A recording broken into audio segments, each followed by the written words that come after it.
ለመላው የእስልምና እምነት ተከታዮች በሙሉ እንኳን ለኢድ አልፈጥር በዓል በሰላም አደረሳችሁ እንላለን። ከቻናል ዋን የሰዓቱን ዜናዎቻችንን ወደ እናንተ እናደርሳለን። ከዜናዎቹ ጋር ወይንሸት ዘውዴ ነኝ።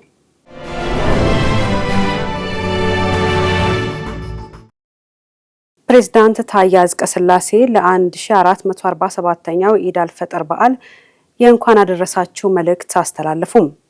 ፕሬዝዳንቱ በማህበራዊ ትስስር ገጻቸው ባስተላለፉት የመልካም ምኞት መግለጫ መልእክት ለመላው እስልምና እምነት ተከታዮች ለኢድ አልፈጥር በዓል እንኳን በሰላም አደረሳችሁ ብለዋል።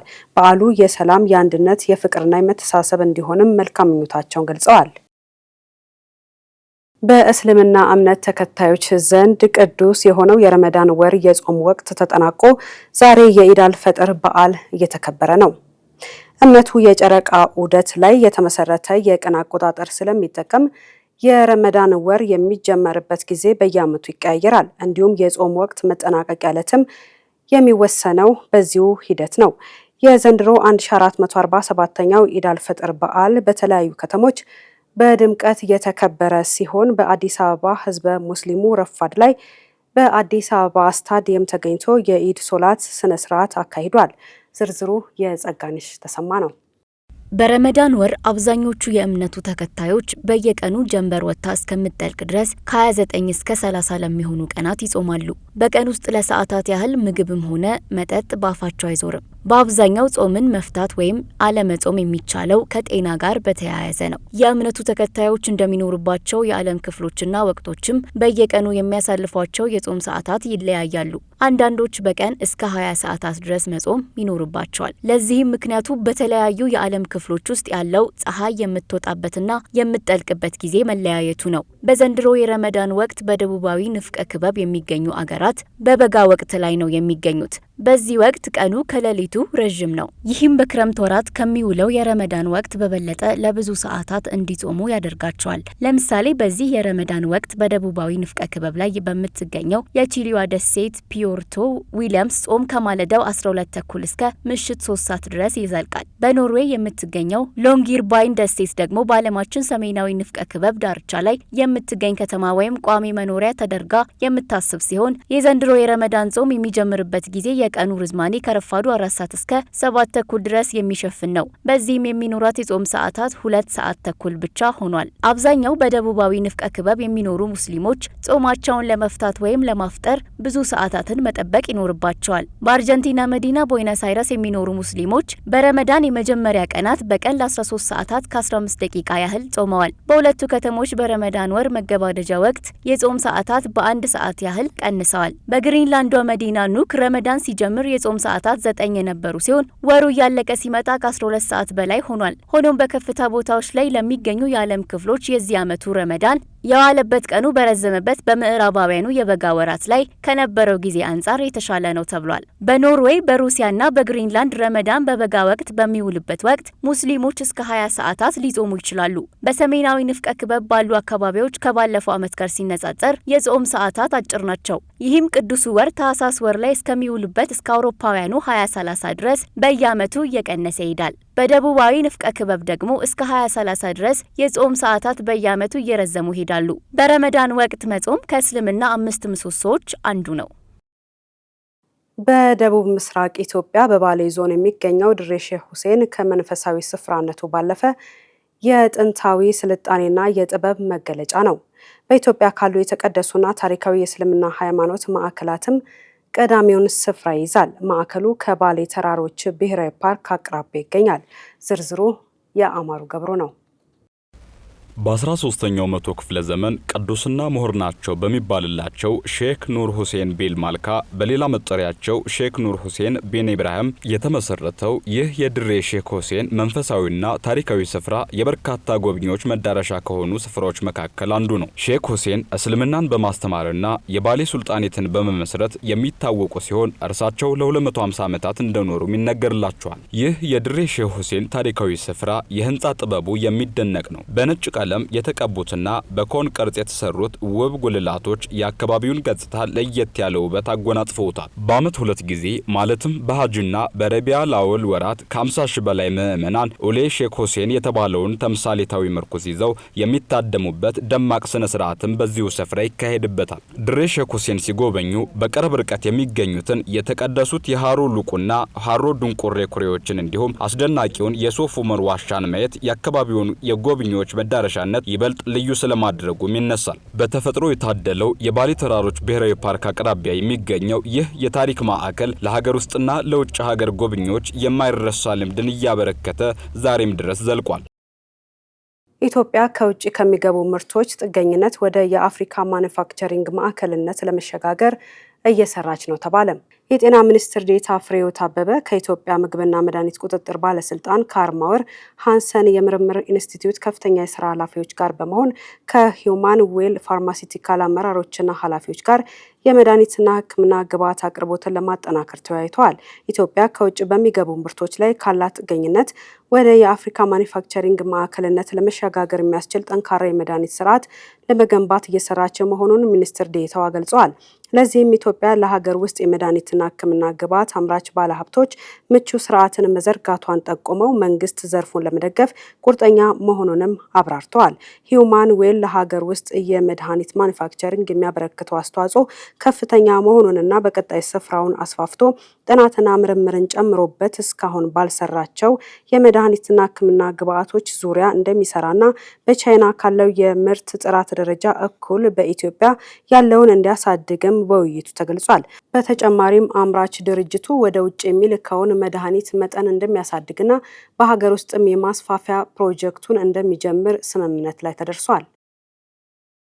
በነፃ የተሰበሰበንና ለታካሚዎች በነፃ ሊሰጥ የሚገባውን ደም በገንዘብ የሚሸጡ ተቋማት መኖራቸው ተጠቆመ።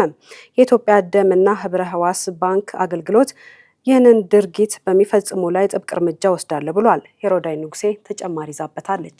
አሁን ላይ በኢትዮጵያ የደም አቅርቦት ከፍላጎቱ አንጻር ከግማሽ የሚያንስ ሲሆን 1 ዩኒት ደም ለሕክምና ዝግጁ ለማድረግም እስከ $46 ወጪ ይጠይቃል። ይህም ወጪ 1 ዩኒት ደም ለሕክምና ዝግጁ እስኪሆን ድረስ እንደ HIV፣ ሄፓታይተስና ሲፊሊስ ካሉ በደም አማካኝነት ከሚተላለፉ በሽታዎች ነፃ መሆኑን ለማረጋገጥ ለሚከወኑ ምርመራዎች የሚውል መሆኑን የአገልግሎቱ መረጃ ያሳያል። ነገር ግን ይህን ከበጎ ፈቃደኞች በነፃ የሚሰበሰበውንና ለታካሚዎችም በነፃ መቅረብ የሚገባውን ደም የጤና ተቋማት በነፃ ማቅረብ ሲኖርባቸው ክፍያ እየጠየቁበት መሆኑን ደርሼበታለሁ ሲል አገልግሎቱ አስታውቋል። ይኸው ክፍያ አንዳንድ ተቋማት የአገልግሎት ክፍያ በሚል ስም ከታካሚው እንደሚቀበሉም ነው መረጃው የሚጠቁመው። ይህንኑ በጤና ተቋማት የሚጠየቀውን ያልተገባ ክፍያ ለመከላከል ጥብቅ ቁጥጥር እንደሚያደርግ ያስታወቀው የኢትዮጵያ ደምና ህብረ ህዋስ ባንክ አገልግሎት ከተቋማቱ ጋር በገባው የመግባቢያ ሰነድ መሰረት ተጠያቂነትን የሚያሰፍን ስርዓት እየዘረጋ መሆኑን ጠቁሟል። በቀጣይም የደም አገልግሎትን የሚመለከት ህግ በማውጣት የቁጥጥር ስራውን ለማጠናከር እየሰራ መሆኑን አስታውቋል።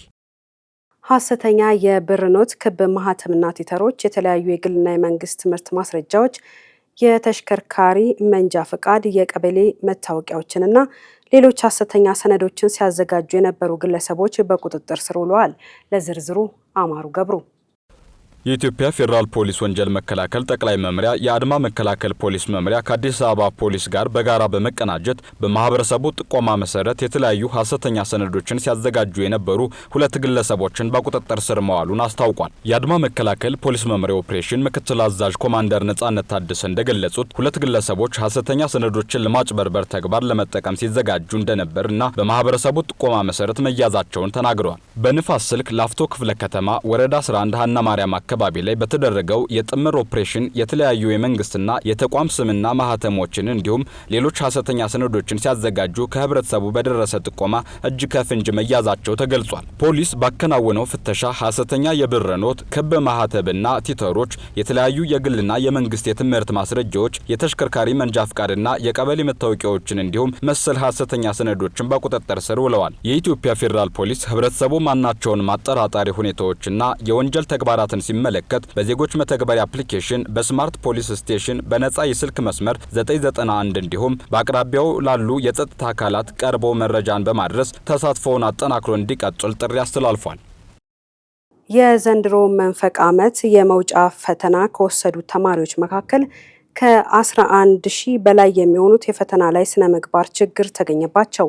የትምህርት ምዘናና ፈተናዎች አገልግሎት ተፈታኞች ቅሬታ ካላቸው ማቅረብ ይችላሉ ብሏል። ዝርዝሩ የአናወል ተስፋ ነው።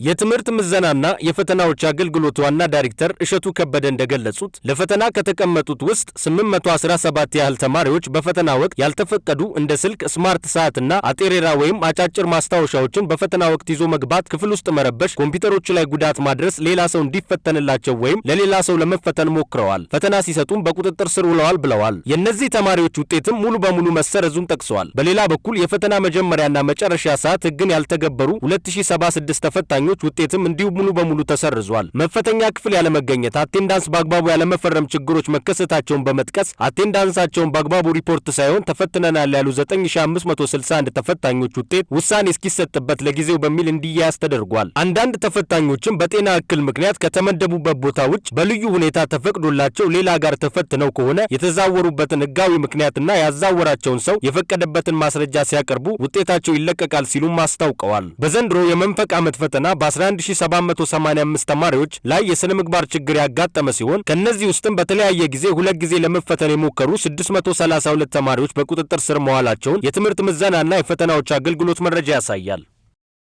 ዛሬ መጋቢት 11 ወይም ማርች 20 ነው። ዕለቱ በዓለም አቀፍ ደረጃ የአፍ ጤንነት ቀን ተብሎ ይከበራል። ይህን ቀን ምክንያት በማድረግ ዩኒሊቨር ኢትዮጵያ በአዲስ አበባ በሚገኘው በቦሌ ህብረተሰብ ትምህርት ቤት መርሃ ግብር አዘጋጅቶ ነበር። በመርሃ ግብሩ ሪፖርተራችን ሄሮዳይት ንጉሴ የአፍና የጥርስ ሕክምና ባለሙያ የሆኑትን ዶክተር ዮሐና ብላቸውን አነጋግራለች። ዝርዝሩን እንደሚከተለው ታቀርበዋለች። ከኢትዮጵያ የአፍና የጥርስ ሕክምና ባለሙያዎች ማህበር የመጡት ዶክተር ዮሐና በላቸው ጋር በነበረን ቆይታ የአፋችን ጤና ሲዛባ የሰውነታችን ጤንነትም አብሮ እንደሚጎዳ ገልጸውልናል።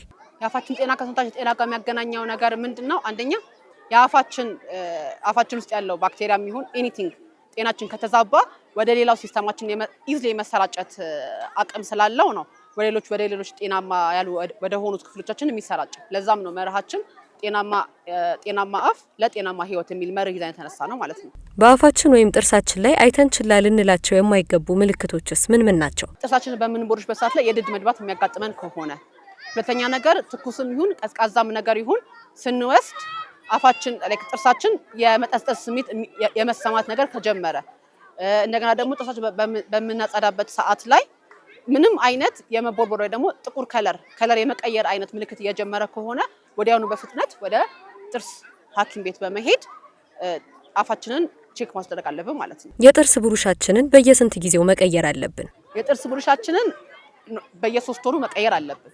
ነገር ግን አንዳንዴ በአቦራረሽ ስህተትም ይሁን ምናምን ይሁን እንደዚህ የጥርስ ብሩሾች እነዚህ ቀጥ ብለው የነበሩት መታጠፍ ምናምን አይነት ምልክት ያሳያሉ ከ3 ወር በፊት ቢሆን ማለት ነው። ስለዚህ እነዚህ አይነት ምልክትም ካየንባቸው ከ3 ወር ቀድመንም ካየንባቸው መቀየር ይኖርብናል። ታዳጊ ሀገር ላይ እንደመኖራችን የጥርስ ብሩሻችንን በየ3 ወሩ መቀየርን ከኢኮኖሚ አንጻር እንዴት ይመለከቱታል? ምናልባት ሌሎች አማራጮች ካሉ። ታዳጊ ሀገሮች ላይ ግን ታዳጊ ሀገሮች ላይ ሆነን አሁን ለምሳሌ ጥርሳችንን በመጉዳት ተጨማሪ ወጪዎች ራሳችን ላይ ከመጨመር በቀላሉ በጥርስ ብሩሽ መተካት እንችላለን። ለምሳሌ ምንድነው የምናደርገው? አሁን ለምሳሌ ይሄ ጥርስ ብሩሻችን ከተጎዳ እና እነዚህ መቦረሻዎቹ ከታጠፉ ስንቦርሽበት ድዳችን የማድማት ወይ ደግሞ ድዳችን የማቆሰል ችግር ያመጣል ማለት ነው። ስለዚህ ጥርስ ብሩሽ አንቀይር ወይ ጥርስ መቀየር አንፈልግም ይቆይልን ብለን ወደ ሌላ ተጨማሪ ጉዳት ነው ጥርሳችንን የምናደርገው። ይሄ ደግሞ እየመጣ ቁጥር ድዳችን ይሸረሸራል። ድዳችን ሲሸረሸር ወይ ደግሞ ድዳችን እየጎዳ ነው ደግሞ ስንመጣ ምን ይሆናል ማለት ነው? ተጨማሪ ሌላ ጉዳት እናስከትላለን ማለት ነው። ጥርሳችንን እንዴት አድርገን እንድናጸዳው ነው የሚመከረው? አተር የምታክል መጠን እዚህ ላይ እናስቀምጥና ጥርስ ብሩሻችን ላይ እናስቀምጥና ከዛ ከኋለኛው ክፍል ነው የምንጀምረው። ከኋለኛው ክፍል ጀምረን ማጽዳት እንጀምራለን ማለት ነው። ከኋለኛው ክፍል እናጸዳለን። የኋለኛውን ክፍል ግን አጽድተን ከዛ እያንዳንዱን ጥርስ ክፍል ማጽዳት መቻል አለብን። ወደፊቱ እንመጣለን። ከዛ አሁንም ይሄኛውን ጥርስ እናጸዳለን፣ ይሄኛውን ክፍል እናጸዳለን ማለት ነው። ከዛ በውስጠኛው በኩልም መጽዳት አለበት፣ ይሄኛውም ክፍል መጽዳት አለበት፣ ይሄኛውም ወደ ውጪ ይሄኛው ፓርትም ከዛ ሙሉ ፓርት መጽዳት አለበት ማለት ነው። ከዛ ብዙ ጊዜ ደግሞ የምናደርገው ነገር ምግብ ስንበላ ብዙ ጊዜ የሚጎዳ ወይ ደግሞ መጀመሪያም ቶሎ የመቦርቦር ምልክት የሚያሳየው ይሄኛውና ይሄኛው ማኘኪያ ስፍራዎቻችን ናቸው። ከዚህ ማኘኪያ ስፍራዎቻችንን በደንብ መቦረሽ አለባቸው ማለት ነው። በደንብ አድርገን እንቦርሻለን። ከዛ የላኛውን ካጸዳን በኋላ ደግሞ ወደታችኛው እንመጣለን። የታችኛውንም ይሄኛውን ስንቦርሽ ከላይ ወደታች ነበር የቦረሽ ነው። ለምን ይሄን ምን አደረገው? ለምንድነው? ድዳችንን ላለመጉዳት ነው ማለት ነው። አሁን ደግሞ ከታች ወደ ላይ ነው ምን ቦርሽው። ከታች ወደ ላይ እየቦረሽን እንመጣና ከዛ በውስጠኛውም ክፍል እናጸዳለን። አሁንም እዚህ ጋር ያደረግነውን ማኘኪያ ስፍራችንን በደንብ እናጸዳለን ማለት ነው። ብዙ ጊዜ ደግሞ ምራቃችንን ከታች ከመጠራቀም የተነሳ ይሄኛው ቦታ ነው ብዙ ጊዜ ሰው ማጽዳት የሚቸገረው በጣም ብዙ ቆሻሻ ወይ ደግሞ ሻህላ ይዞ የምናገኘው ማለት ነው። ስለዚህ ይሄኛውን ፓርት በደንብ መጸዳት አለበት ማለት ነው። ስለዚህ ሁሌ ማስተዋል ያለብን ከድዳችን በተቃራኒው አቅጣጫ የቦረሽን መሆኑ ነው። ለምንድን ነው እሱ የምናደርገው? ወደታችን የምንቦርሽ ከሆነ ድዳችንን ወደ መሻሻል እንመጣለን። እንትናችን የሚሆነው ፎርሳችን ወይ ደግሞ ፓወራችን የሚሆነው ወደዛ ስለሆነ ይሄን እየቦረሽን ስለሆነ የምንመጣው እንደዚህ ሳይሆን የሚቦረሸው ከድዳችን በተቃራኒው አቅጣጫ ነው የሚቦረሸው ማለት ነው። ሁሉንም እያንዳንዱ ስፍራ ማጽዳታችን እርግጠኛ መሆን አለብን። ሌላው ደግሞ ትልቁ ደግሞ ምላሳችን ነው። ምላሳችን ለምንድን ነው መረሳት የሌለበት? ምላሳችንም የአፋችን ክፍል እስከሆነ ድረስ ስናኝክም ስንበላም ስንጠጣም ይሁን እዚህ ላይ ምግብ ይጠራቀማል። ስለዚህ ይሄን የማናጸዳው ከሆነ አሁን እዚህ ጋር የምታዩት ፒንክ ነው አይደለ?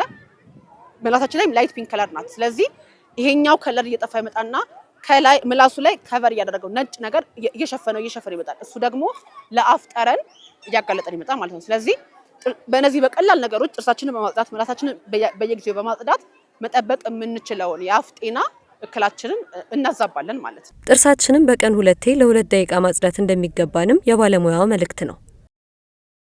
ኢትዮጵያ በዓለም የደስታ ሪፖርት ከ147 ሀገራት 135ኛ ደረጃ ላይ ተቀምጣለች። የ2026 የዓለም የደስታ ሪፖርት እንዳመላከተው ኢትዮጵያ በዓለም አቀፍ ደረጃ በሪፖርቱ ከተካተቱት 147 ሀገራት መካከል 135ኛ ደረጃ ላይ ተቀምጣለች። ይህ ውጤት ሀገሪቱ ካለችበት ወቅታዊ የኑሮ ውድነትና ማህበራዊ ጫናዎች ጋር ተዳምሮ የዜጎችን የደስታ ስሜት ዝቅ እንዲል ማድረጉን ያሳያል። ሪፖርቱ ኬንያን በ110ኛ እንዲሁም ሶማሊያን በ117ኛ ደረጃ ላይ አስቀምጧቸዋል። ፊንላንድ እንደቀደሙት ዓመታት ሁሉ ዘንድሮም የዓለም ደስተኛዋ ሀገር በመሆን ክብረ ወሰን ይዛለች። ይህ የፊንላንድ ደረጃ ላለፉት 9 ተከታታይ ዓመታት በማንም አልተነካባትም። እንደ አይስላንድና ዴንማርክ ያሉ የሰሜን አውሮፓ ሀገራት ተከታዩን ደረጃ ይዘዋል። በዘንድሮ ሪፖርት ኮስታሪካ መነጋገሪያ ሀገር ሆና የተገኘች ሲሆን በጠንካራ ቤተሰባዊ ትስስርና ማህበራዊ ሰላም ምክንያት ከነበረችበት 23ኛ ደረጃ ተነስታ 4ኛ ደረጃ ላይ በመቀመጥ ዓለምን አስገርማለች።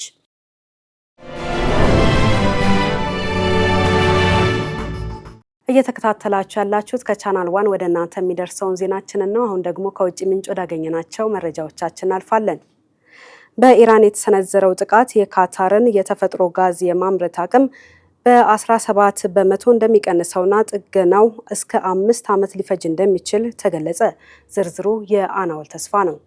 የኢራን ጥቃቶች የኳታርን ነዳጅ ወደ ውጭ የመላክ አቅም በ17 በመቶ እንደሚያዳክምና በየዓመቱ 20 ቢሊዮን ዶላር የሚገመት ገቢ እንደሚያሳጣት የኳታር ኢነርጂ ዋና ስራ አስፈጻሚ ገለጹ።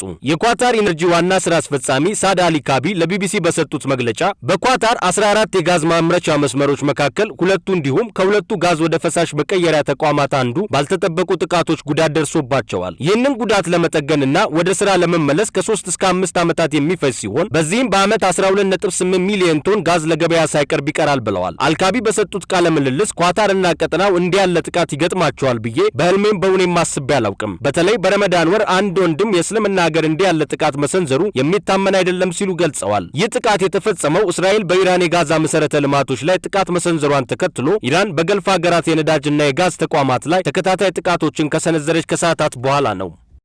እስራኤል በኢራን የነዳጅ ጣቢያዎች ላይ የምትፈጽመው ጥቃት ደግማ እንደማትፈጽም አስታወቀች። እስራኤል ይህን ያለችው በአሜሪካው ፕሬዝዳንት ዶናልድ ትራምፕ ጥያቄ መሰረት ነው ብላለች። ጠቅላይ ሚኒስትር ቤንያሚን ኔታንያሁ ትላንት በሰጡት መግለጫ እንደተናገሩት እስራኤል ወደ ጦርነቱ የገባችው በአሜሪካ ጉትጎታ ነው የሚለውን የብዙዎች ጥያቄ አልተቀበሉትም። ኔታንያሁ እስራኤል ጦርነቱን እያሸነፈች ነው ቢሉም ሌሊቱን በእስራኤልና በቴህራን ፍንዳታዎች ሲሰሙ አድረዋል። በተመሳሳይ ኢራን በዩናይትድ አረብ ኤምሬት፣ ሳውዲ አረቢያና በባህሬን ላይ የሚሳኤል ጥቃት ፈጽማለች። በኩዌት በተፈጸመው የድሮን ጥቃት ደግሞ በነዳጅ ማጣሪያ ላይ እሳት አስነስቷል።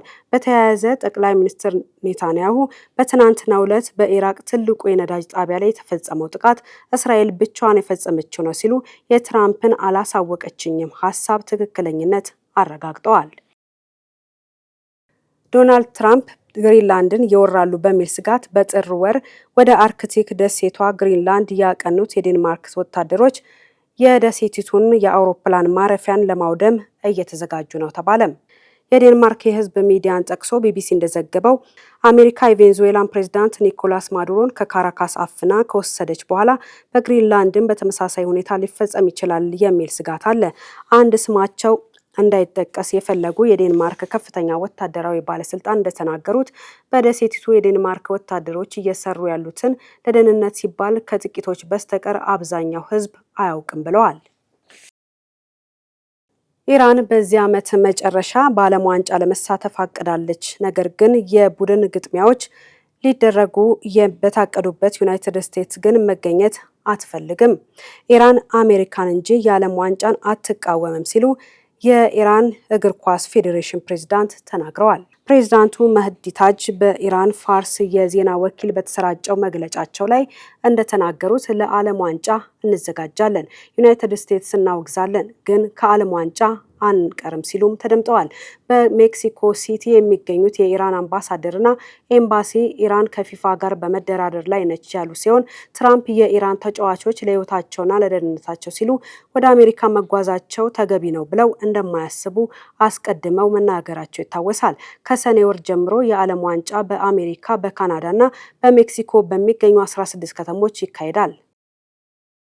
ከቻናል ዋን ለሰዓቱ ያዝናቸው ዜናዎቻችን እነዚህን ይመስሉ ነበረ። ስለተከታተላችሁን እናመሰግናለን። ዜናውን እየመራው አብሬያችሁ ቆይታ ያደረኩት ወይንሸት ዘውዴ ነኝ። ለመላው የእስልምና እምነት ተከታዮች በሙሉ በድጋሜ መልካም በዓል ተመኘው።